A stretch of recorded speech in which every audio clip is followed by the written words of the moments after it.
Let's talk about Caribbean region. The Caribbean, Le Caraïbe, is subregion of Americas that includes the Caribbean Sea and its islands, some of which are surrounded by Caribbean Sea, and some of which border both the Caribbean Sea and North Atlantic Ocean. The nearby coastal area of mainland are often also included in the region. The region is southeast of the Gulf of Mexico and North American mainland, east of Central America and north of South America. Situated largely at the Caribbean plate, the region has more than 700 islands, islets, reefs, and cays. Island arcs delineated the northern and eastern edge of Caribbean Sea. The Greater Antilles is in the north and the Lesser Antilles, which includes the Leeward Antilles in the east and south. Nearby, Lucayan Archipelago, comprising the Bahamas and the Turk and Caicos Islands. Turks and Caicos Islands, it considered to be the part of the Caribbean despite not bordering the Caribbean Sea. All the islands in the Antilles plus the Lucayan Archipelago form the West Indies, which is often interchangeable with the term Caribbean. On the mainland, Belize, Guyana, and Suriname are often included as a part of Caribbean due to their political and cultural tie with the region.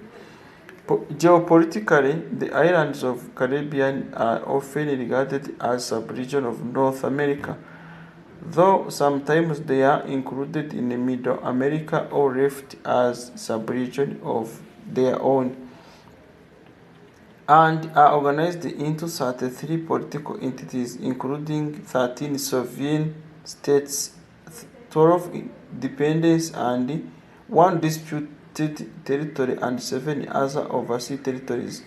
From December 15, 1954 to October 10, 2010, they were a territory known as the Netherlands Antilles, composed of 5 islands, all of which were Dutch dependent.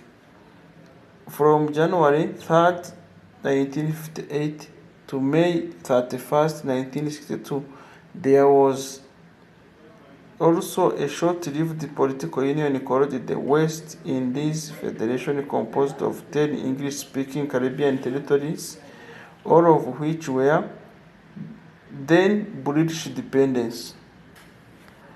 The word Caribbean has multiple uses. Its principal ones are geographical and political. The Caribbean can also be expanded to include territory with strong cultural and historical connection to Africa, slavery, European colonization, and the plantation system. The United Nations Scheme for Americans presents the Caribbean as distinct region within the Americas. Geographically, the Caribbean region is mainly a chain of islands surrounding the Caribbean Sea. To the north, the region is bordered by the Gulf of Mexico, the Strait of Florida, and Northern Atlantic Ocean, which lies to the east, and northeast. To the south lies the coastline of the continent of South America. The geography and climate in the Caribbean region varies. Some islands in the region have relatively flat terrain of non-volcanic origin. These islands include Aruba, possessing only a minor volcanic feature, Curacao, Barbados, Bonaire, the Cayman Islands, St. Croix, the Bahamas, and Antigua. Others possess rugged mountain ranges like the islands of St. Martin, Cuba, Hispaniola, Puerto Rico, Jamaica, Dominica, Montserrat, Saba, Saint Eustatius, Saint Titus, Saint Lucia, Saint Thomas, Saint John, Tortola, Grenada, Saint Vincent, Guadeloupe, Martinique, and Trinidad and Tobago. The definition of terms Greater Antilles and Lesser Antilles often vary. The Virgin Islands, as a part of Puerto Rican Bank, are sometimes included within the Greater Antilles. The term Lesser Antilles is often used to define the island arc that includes Grenada but excludes Trinidad and Tobago and the Leeward Antilles. The waters of Caribbean Sea host large migratory schools of fish, turtles, and coral reef formation. The Puerto Rico Trench, located on the fringe of Atlantic Ocean and the Caribbean Sea just to the north of the island of Puerto Rico, is the deepest point in all of the Atlantic Ocean. Island groups. Lucayan Archipelago contains the Bahamas, Turks, and the Caicos Islands. Great Antilles composed of Cayman Islands, Cuba, Hispaniola, composed of Haiti and Dominican Republic, Jamaica, Puerto Rico, Spanish Virgin Island, Nassau Island.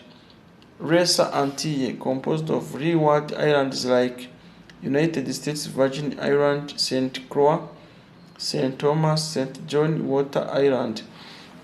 British Virgin Island, Tortola, Virgin Gorda, Anegada, Jost Van Dyke, Anguilla, Antigua and Barbuda, Antigua, Barbuda, Redonda, St. Martin, St. Martin, Saba, Saint Eustatius, St. Barthélemy, St. Kitts and Nevis, St. Kitts, Nevis, Montserrat, Guadeloupe, Rosens, Marie Galante, Radezirade, Windward Island, Dominica, Martinique, St. Lucia, St. Vincent and Grenadines, St. Vincent, the Grenadines, Grenada, Gariachu, and Petite Martinique, Barbados, Trinidad and Tobago, Trinidad. Leeward Antilles consists of Aruba, Curacao, Bonaire. Languages in Caribbean: Spanish spoken by 64%, French 25%, English 14%, Dutch, Haitian, Koroene, and Papiamento are the predominant official language of various countries in the region, although a handful of unique Koroa language or dialect can also be found in virtually every Caribbean country. Other languages such as Caribbean, Hindustan, Chinese, Javanese, Arabic, Hmong, Amerindian languages, other African languages, other European languages, and other Indian languages can also be found. Christianity is the predominant religion in the Caribbean, 84.7%. Other religions in the region are Hinduism, Islam, Judaism, Rastafarian, Buddhism, Chinese folk language religion, Baha'i, Jainism, Sikhism, Katabian, among others. Yoruba, including Trinidad, Orishi, Afro-American religions. Caribbean society are very different from other Western societies in terms of size, culture, and degree of mobility of their citizens. The current economic and political problems the states face individually are common to all Caribbean states. Region development has contributed to attempts to subdue current problems and avoid projected problems. From a political and economical perspective, regionalism serves to make Caribbean states active participants in current international affairs through collective coalitions. In 1973, the first political regionalism in the Caribbean basin was created by advanced of English-speaking Caribbean nation through the institution known as Caribbean Common Market and Community, which is located in Guyana. Certain scholars have argued both for and against generalizing the political structure of the Caribbean. On the other hand, the Caribbean states are politically diverse, ranging from communist systems such as Cuba towards more capitalism, Westminster-style parliamentary system as in the Commonwealth Caribbean. Other scholars argue that these differences are superficial and that they tend to undermine commonalists in the various Caribbean states. Contemporary Caribbean systems seem to reflect a blending of traditional and modern patterns yielding hybrid systems that exhibit significant structural variation and divergent constitutional traditions, yet ultimately appear to function in a similar way. The political system of the Caribbean states share similar practices. The influence of regionalism in the Caribbean is often marginalized. Some scholars believe that regionalism cannot exist in the Caribbean because each small state is unique.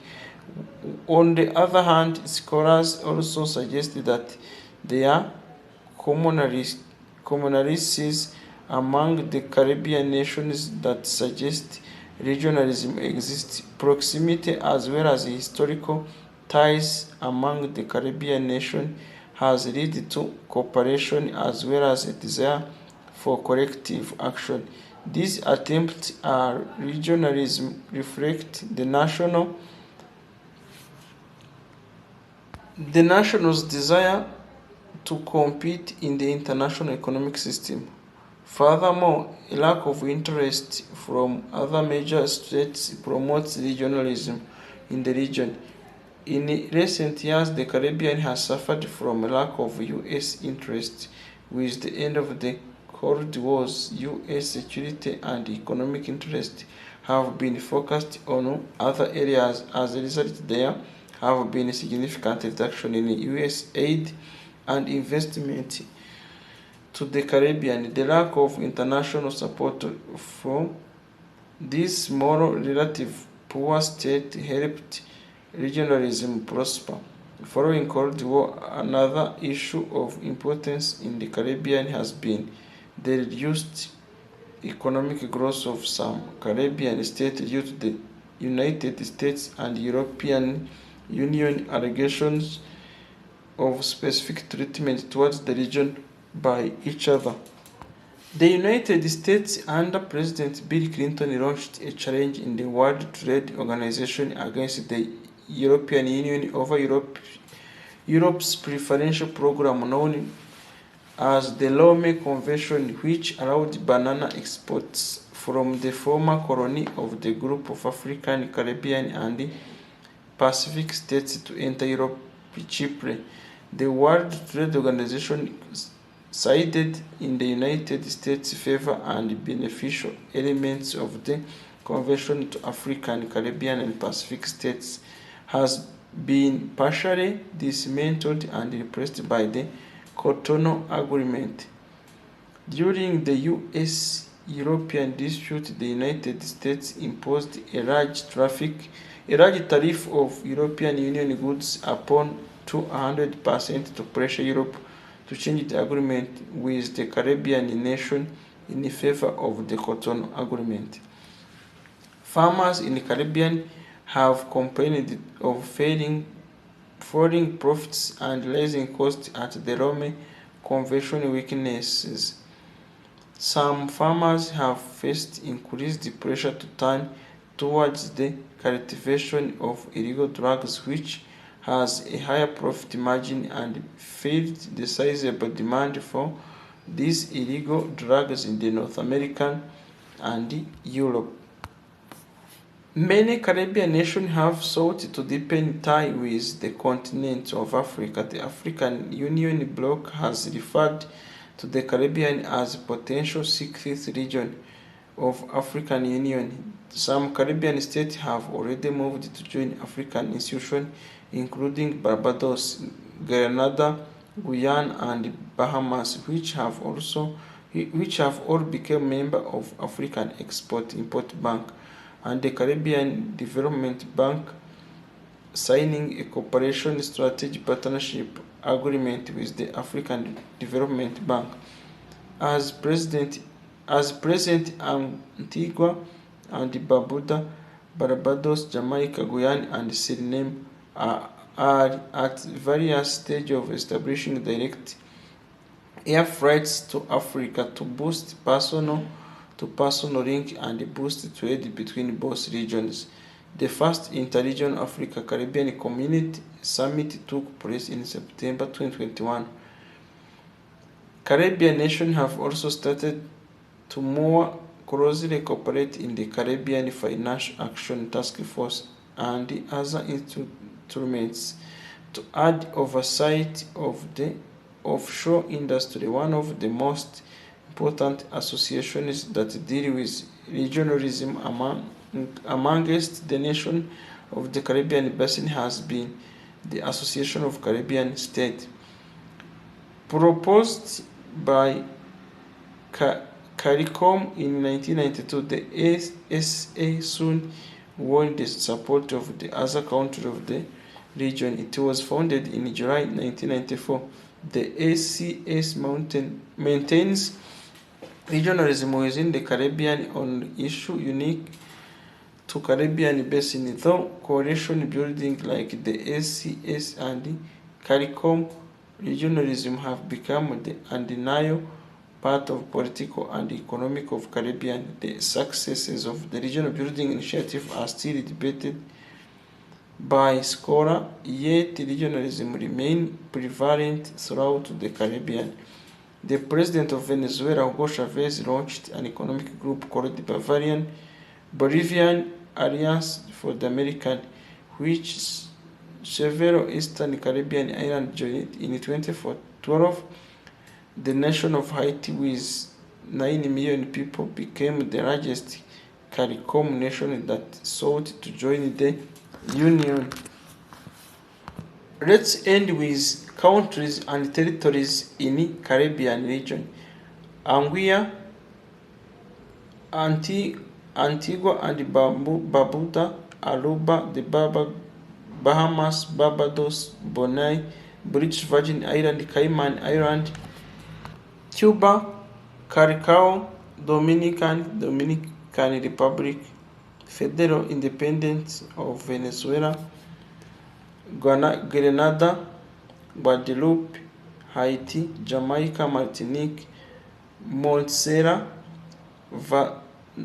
Navassa Island, Nueva Esperanza, Puerto Rico, Saba, San Andres and Providencia, Saint Barthélemy, Saint Kitts and Nevis, Saint Lucia, Saint Martin, Saint Vincent and Grenadines, Saint Eustache, Saint Martin, Trinidad and Tobago, Cats and Coney Island, United States Virgin Islands.